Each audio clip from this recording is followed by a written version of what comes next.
Welcome back to this next video in which we are studying headaches. Okay, so in this next video we're going to move on to discussing the third and final example that we're going to cover in this video of a primary headache, and that final example is going to be cluster headache.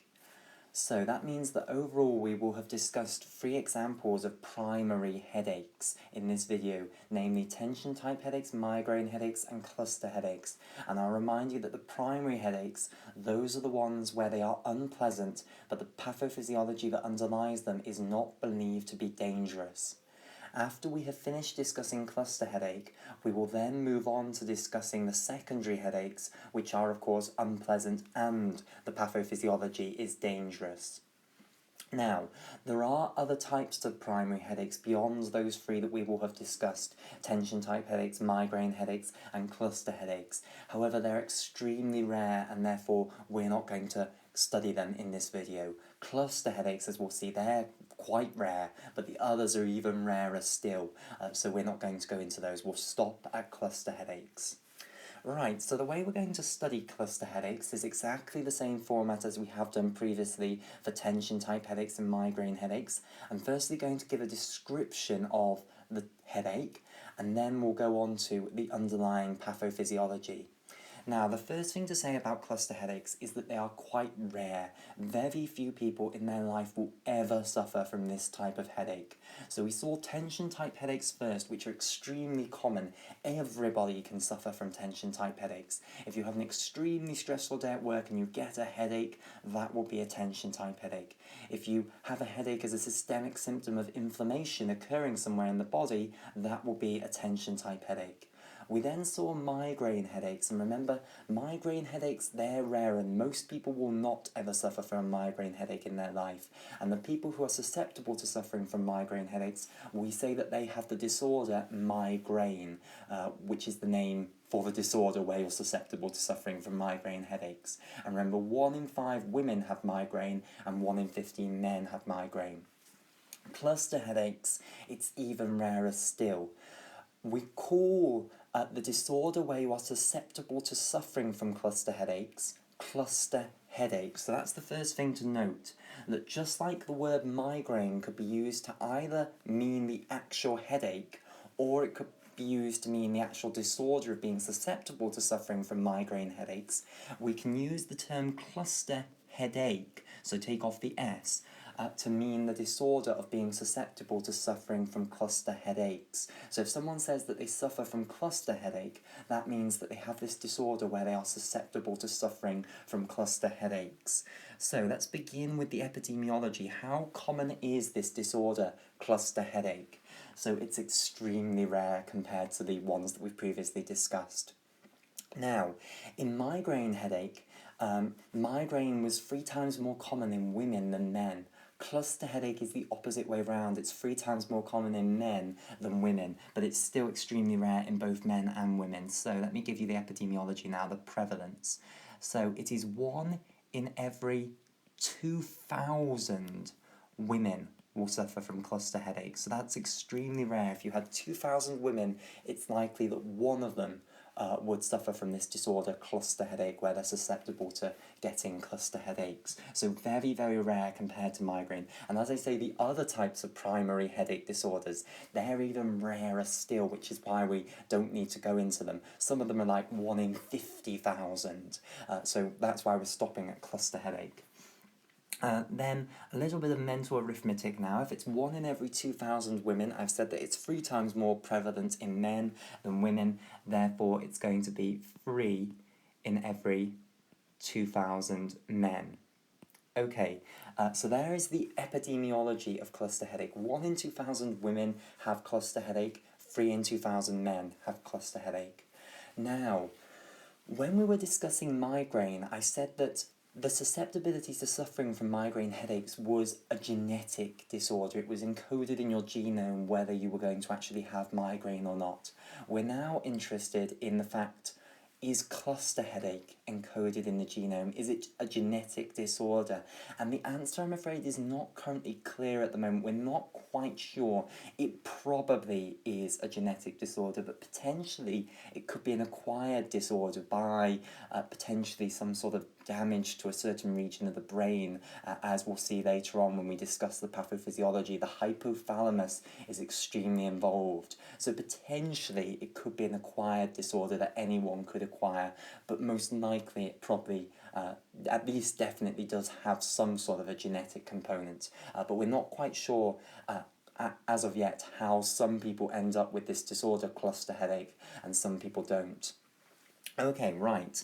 So there's the prevalence, there's the epidemiology. Next, let's actually describe the headache. So I want to tell you about the severity of the headache, I want to tell you about the site of the headache, I want to tell you about the character of the headache, and I want to tell you about the duration of the headache. Then we'll go on to accompanying symptoms.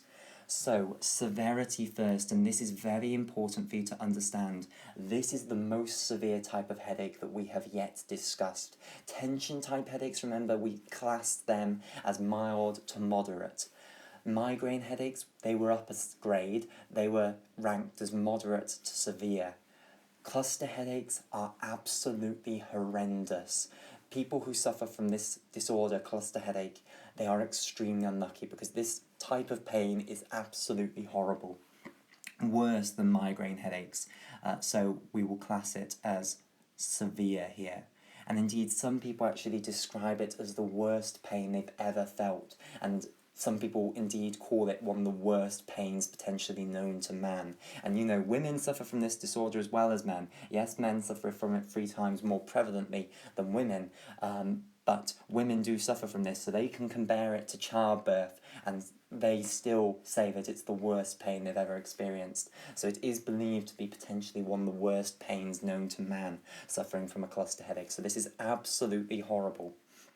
So, severity is nothing other than very severe.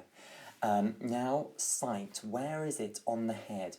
So it's usually got a similar distribution actually to a migraine headache. It's usually on just one side of the head, and it's usually in that same sort of region as a migraine headache would be, i.e. the frontal region, the periorbital region, and the temporal region on one side. So it's classically described as being around the eye, this horrible, severe pain. Okay, so it's unilateral, almost always unilateral, rather than being bilateral, like migraine headache was usually unilateral. However, between different episodes of having the headache, it can switch between the different sides, just like migraine headache wasn't always on the same side. It could move between different sides in different episodes of a migraine attack. It's the same with cluster headaches. So it's usually unilateral, and the region it's in is the frontal region, by which I mean the forehead region and also the front of the scalp region. It's in the periorbital region, the region around the eye, and it can also extend into the temporal region. So it's in a very similar place to migraine headaches, but it's worse than migraine headaches. The severity is worse, and the character is different. The character of the pain is different. You'll also get a better idea as we go through more descriptions of cluster headaches, and indeed we come on to why they're actually called cluster headaches, of how you can tell the difference between a migraine headache and a cluster headache, because you might at this moment be thinking, well, how am I going to differentiate this between a migraine headache and a cluster headache? But it will become more obvious how you tell whether someone's suffering from cluster headache or whether they're just suffering from a very severe migraine. So bear with that, you will understand. Okay, right. The character of the pain is slightly different in migraine. Remember, in migraine, the pain is pulsating because it results from the activation of those meningeal nociceptors, which are mainly around arteries, both meningeal arteries and extraaxial brain arteries. Whereas cluster headache originates, we believe, somewhere else. This isn't going to originate from the activation of meningeal nociceptors. Instead, it's going to originate, we think, in the hypothalamus. And the hypothalamus ends up directly activating the second-order neurons in the trigeminocervical complex. So this isn't going to involve the activation of meningeal nociceptors or indeed any primary nociceptive afferents. It's a direct activation, we think, of the second-order neurons in the trigeminocervical complex. So it's not going to be pulsating in that way because it's not involving those nociceptors around arteries. And instead, the pain is described as feeling like a stabbing pain. So it's described often as though someone is sticking a knife into your eye. That's how people describe the cluster headache, as though someone is sticking a knife into the side of your head, particularly your eye, on the affected side. Right, so there is the description of the headache. Finally, duration. How long does this headache last for? So usually it lasts between 15 minutes and 3 hours. So it's between 15 minutes and 3 hours usually. So usually each strike of a cluster headache is slightly shorter than a migraine headache would be. So we're starting to see differences between the presentation of a cluster headache and migraine headaches. However, you'll see even more differences later on. Right. So that's the description of the actual headache itself. Let's now go on to accompanying symptoms, and then we'll discuss why cluster headaches are called cluster headaches, and this will really nail in to you the difference between cluster headache and migraine. So, accompanying symptoms. So you should be able to screen some at your computer screen already. If we're getting an extremely severe pain, which accompanying symptom that we've seen in both tension-type headaches and migraine headaches would you expect to be present? Well, of course, nausea and vomiting is going to be one of the accompanying symptoms. So I'll put that here now. So nausea and vomiting is going to be an accompanying symptom with the headaches quite often. And we know the pathophysiology behind that. When the cerebral hemispheres are experiencing pain, there are pathways that are not well understood connecting them to the vomiting centre in the reticular formation, and they can activate that vomiting centre just as the chemoreceptor trigger zone could activate that vomiting centre, and depending on how much they activate the vomiting centre, you will either just feel nauseous or you will actually progress to full vomiting. Okay, so more accompanying symptoms. So with migraine headaches, we saw that an accompanying symptom was the meningeal symptoms, or rather accompanying symptoms were the meningeal symptoms. Would you expect meningeal symptoms to come with cluster headaches, given what I have hinted about what we believe is the pathophysiology of cluster headaches? We don't believe that the meningeal nociceptors are going to be activated in the pathophysiology of cluster headaches, so would you expect the meningeal symptoms to be present? The answer is no, because the meningeal symptoms, they come when the meningeal nociceptors are activated. Here we're going to be activating the second-order neurons in the trigeminocervical complex directly, so we're bypassing the meningeal nociceptors. So, of course, I explained that we don't really understand quite the pathways by which the meningeal symptoms actually arise, but they do arise when you have irritation of the meningeal nociceptors, and in this pathophysiological story, we're not going to have activation of the meningeal nociceptors, so you wouldn't expect meningeal symptoms, and indeed meningeal symptoms are very, very rare in cluster headaches. So I'm going to write this down here: no meningeal symptoms in cluster headaches. So no meningeal symptoms. And let me just remind you of what the meningeal symptoms were. There was photophobia and phonophobia, intolerance to bright lights and intolerance to loud noises. There was also knuckle rigidity, neck stiffness.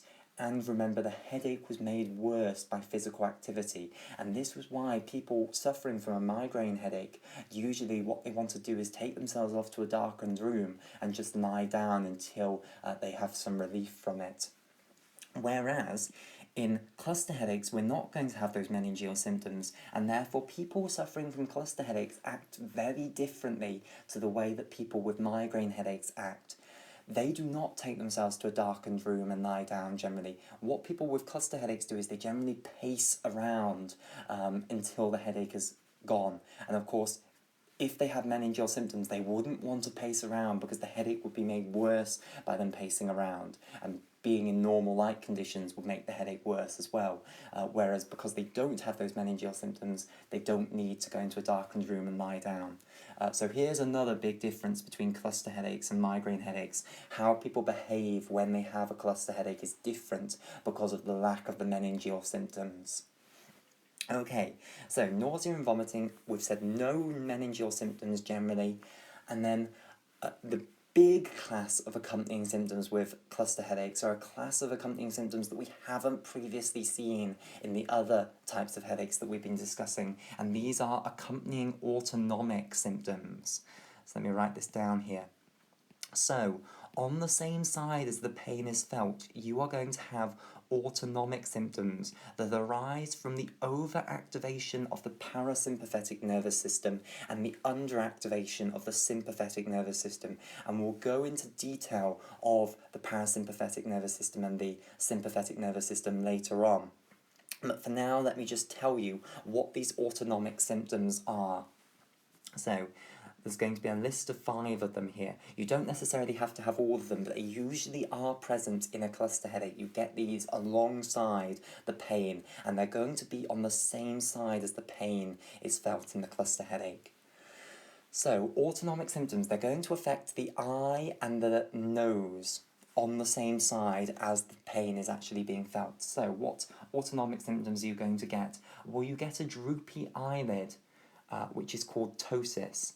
And this is going to arise from the reduction in the sympathetic output to the levator palpebrae superioris muscle. So remember, there is a muscle holding up the eyelid normally, and that has a skeletal component, but it also has a smooth muscle component, and the smooth muscle component is innervated by the sympathetic nervous system.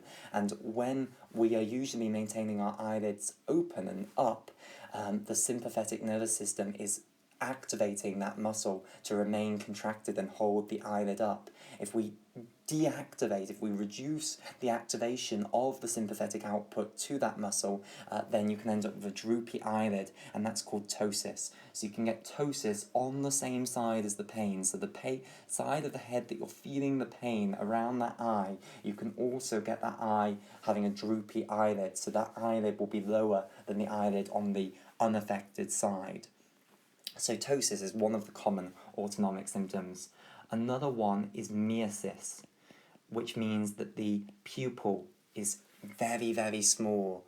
So the iris muscle has contracted down to make the pupil extremely small. And this is achieved by overactivation of the parasympathetic nervous system and underactivation of the sympathetic nervous system.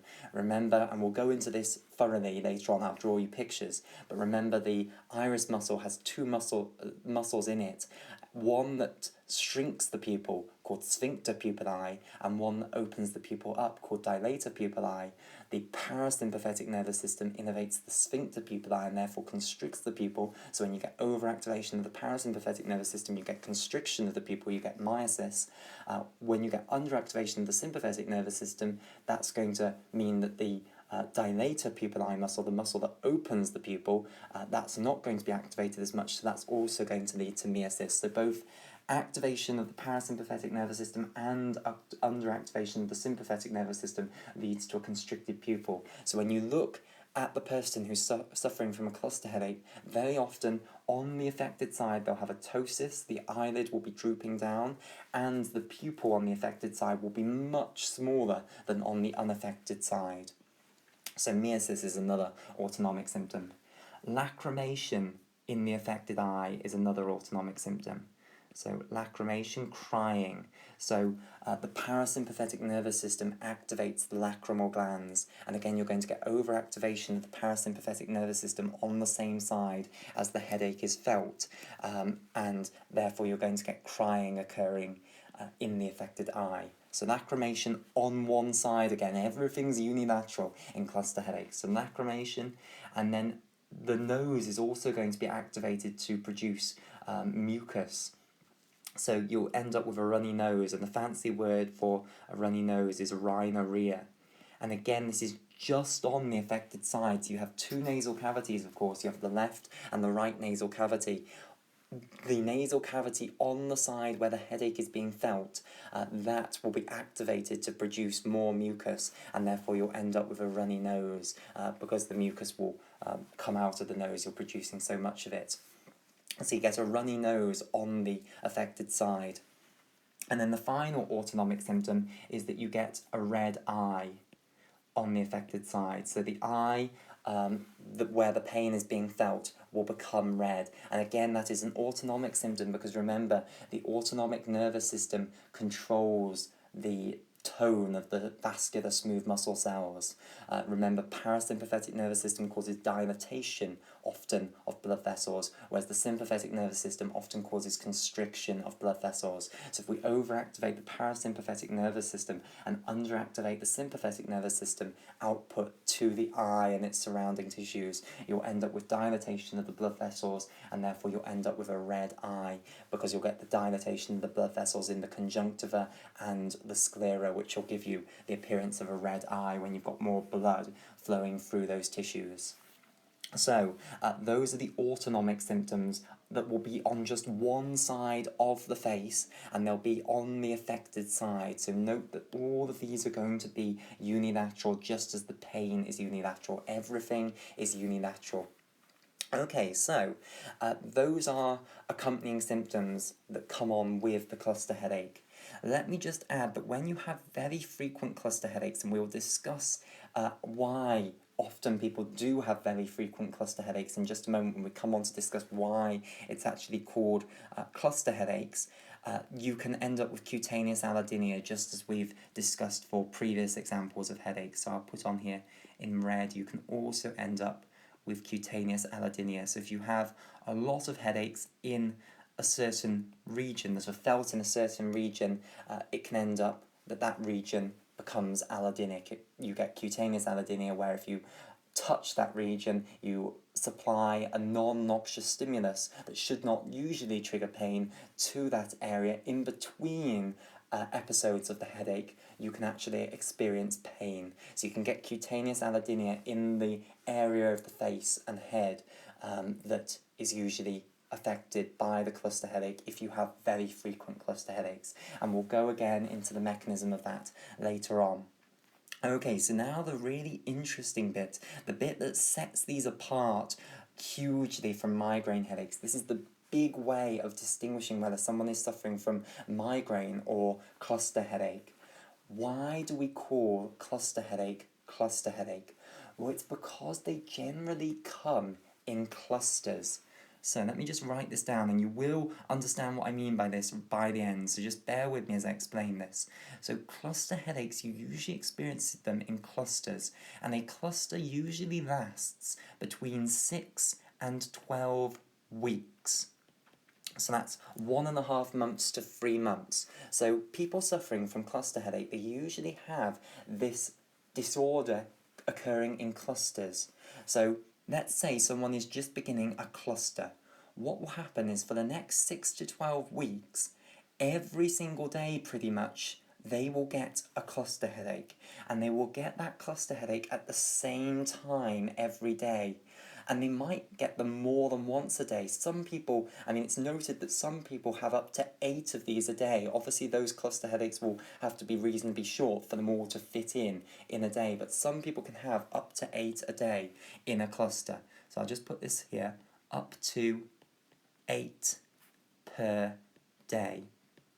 So, in a cluster, when you have this disorder, cluster headache, these clusters last from 6 to 12 weeks, and then pretty much every day of that cluster, you will get cluster headaches, and you will get them always at the same times every day. So there is a circadian rhythm to this, basically. So let me put this here. So circadian means that there is a rhythm that lasts that repeats itself every 24 hours, every day. So there is a circadian rhythm to the cluster headaches, and this is why actually we think the hypothalamus is probably so involved in cluster headaches, because the hypothalamus is believed to be the site of these sort of clocks for knowing what time of the day it is. And we'll discuss that more later on.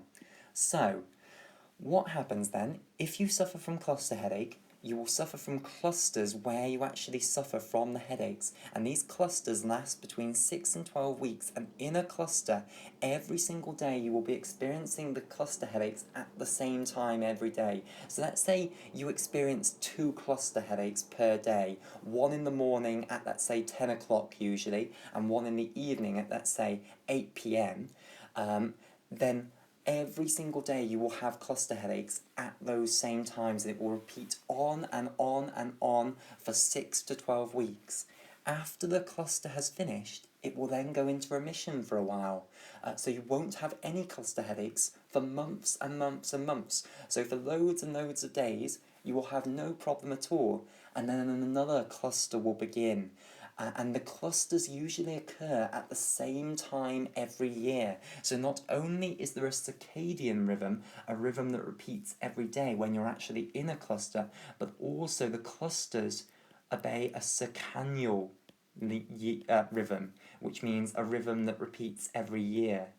So there is a circadian rhythm to this and a circannual rhythm to this. And circadian and circannual clocks are believed to be probably present within the hypothalamus. It's believed to be the hypothalamus that is the area where we keep track of what time of the day it is and potentially what season in the year it is as well. So that's why the hypothalamus is believed to be so involved in this, or a clue that the hypothalamus is probably very involved in this. So let me summarise what I have just told you. If we have a person who suffers from cluster headache, then not every day of the year will they actually be suffering from cluster headaches. Their cluster headaches occur in clusters, hence why the whole thing is called cluster headache. And these clusters last between 6 and 12 weeks, 1.5 months to 3 months, and they'll be at the same time every year. So you might have a cluster beginning in March and let's say ending in June, and then another cluster beginning in, let's say, October and then ending at the end of December. And then every year the clusters will be in the same place every year. Okay, the same time of the year. When you're actually in a cluster, every single day, pretty much, you will suffer from cluster headaches at exactly the same time. And you can suffer from 1 a day all the way up to potentially 8 per day. Some people have reported suffering from up to 8 cluster headaches a day, and it obeys a circadian rhythm when you're actually in the cluster, where you will suffer from the cluster headaches at exactly the same times, or pretty much the same times, every day. And in between the clusters, it will be as though it's not there. You'll have absolutely no problem, you won't be ill at all, you won't be suffering from these horrible, horrible headaches. Okay, so that's why cluster headache is called cluster headache. So to summarise then, here is the description that we've now completed of cluster headaches. They are horrible, horrible headaches. It's a very horrible disorder, cluster headache. Thankfully, it's extremely rare. Only 1 in 2,000 women suffer from cluster headache, and 3 in 2,000 men suffer from cluster headache. We're not quite sure why some people suffer from this disorder, cluster headache, and some do not. It probably is genetic factors, but potentially it is an acquired disorder. It's still controversial at the moment. The cluster headaches, they come in clusters which are at the same time every year. These clusters last between 6 and 12 weeks, and in a cluster, every single day you will experience cluster headaches at the same time. These cluster headaches last between 15 minutes and 3 hours, and whilst you're having them, they are a severe unilateral pain that's in the frontal and periorbital and temporal region, and it feels like stabbing. Between different cluster headaches, however, it can move between the different sides. It's not always on the same sides. Accompanying symptoms, they can become nauseous and even vomit, but there aren't any meningeal symptoms usually, so they don't usually take themselves off to a darkened room and lie down. Often the pain's so bad that they pace around until the pain has gone away. However, important symptoms that we haven't seen previously, you can have these autonomic symptoms. In fact, very regularly they get these accompanying autonomic symptoms on the affected side: a droopy eyelid, ptosis, a constricted pupil, meiosis, lacrimation on the affected side, runny nose on the affected side, and a red eye on the affected side. And we've discussed the fact that you're going to be having these cluster headaches very, very regularly whilst you're in one of these clusters. So it is very plausible that you will then develop cutaneous allodynia in the affected region. Okay, so we will have a break here. We've now completed up the description part of our discussion of cluster headaches, and in the next video we'll move on to discussing the pathophysiology underlying cluster headaches. And as I say, this is going to involve discussing the hypothalamus. It's believed to be the hypothalamus's fault that this occurs.